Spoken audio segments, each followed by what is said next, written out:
Cube Radio. Salut, c'est Charles Dran avec l'équipe dans 5 minutes. On s'intéresse aux sciences, à l'histoire et à l'actualité.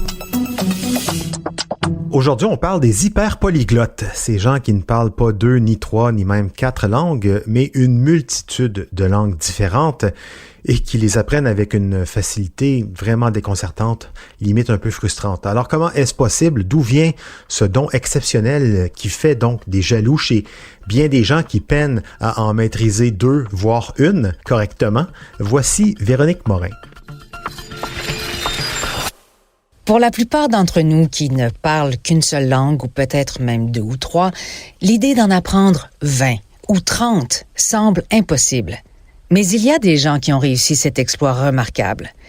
L'un de mes amis parle au moins 15 langues. Lorsque je l'ai rencontré, il s'est adressé à moi en un français quasi impeccable, tout en s'excusant de ne pas parler parfaitement, puisque le français était l'une des langues qu'il connaissait le moins bien.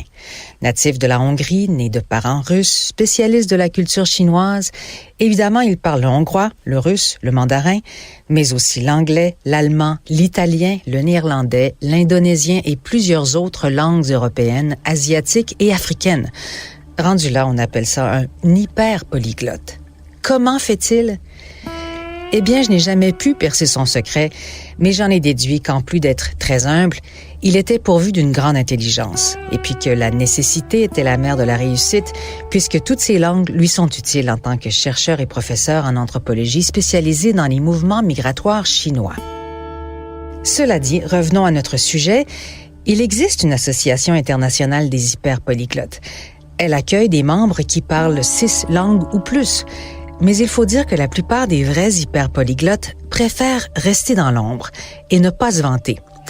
C'est le cas de Von Smith. Récemment, je suis tombée sur un article du Washington Post qui rapportait le cas de ce nettoyeur de tapis qui n'a pas terminé son secondaire 5, mais qui parle 25 langues pour le plaisir. Von Smith semble aussi être un gars très humble. Aucun de ses clients n'était au courant de ce don qu'il a pour l'apprentissage des langues avant que le quotidien ne s'intéresse à lui et cherche à comprendre comment il en est arrivé là.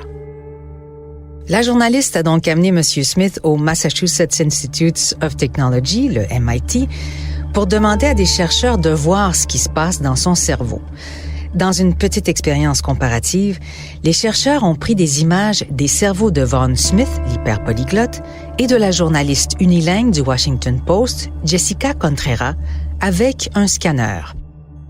La comparaison a montré que les régions du cerveau de Von Smith utilisées pour comprendre le langage étaient beaucoup moins étendues et moins actives que celles de l'unilingue. Ça semble contre-intuitif. On pourrait penser qu'au contraire, plus les zones sont actives, plus elles performent. L'hypothèse des chercheurs du MIT est que les hyperpolyglottes jonglent avec tellement de langues qu'ils réussissent à activer de manière très efficace les régions du cerveau impliquées dans le langage. On pourrait dire de façon économique. Cette observation a d'abord été confirmée par la chercheuse Evelina Fedorenko du MIT.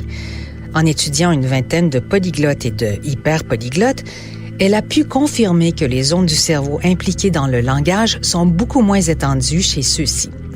Elle a aussi récemment mis en lumière le fait que les réseaux neuronaux du cerveau du langage sont universels, c'est-à-dire que l'on parle le japonais, le turc, le français, le mandarin. C'est le même réseau neuronal qui est sollicité. Selon le MIT, ce qui rend cette cartographie du cerveau intéressante, c'est la façon dont ce réseau universel de langues relie les locuteurs des langues présentant des écarts majeurs de ton et de rythme. Les langues tonales telles que le mandarin et le cantonais, par exemple, transmettent différentes significations par des changements de ton ou de hauteur. Et cette tonalité diffère des simples significations phonétiques de l'anglais et du français. La recherche a démontré que de telles divergences évoquent différentes réactions cognitives dans le cerveau.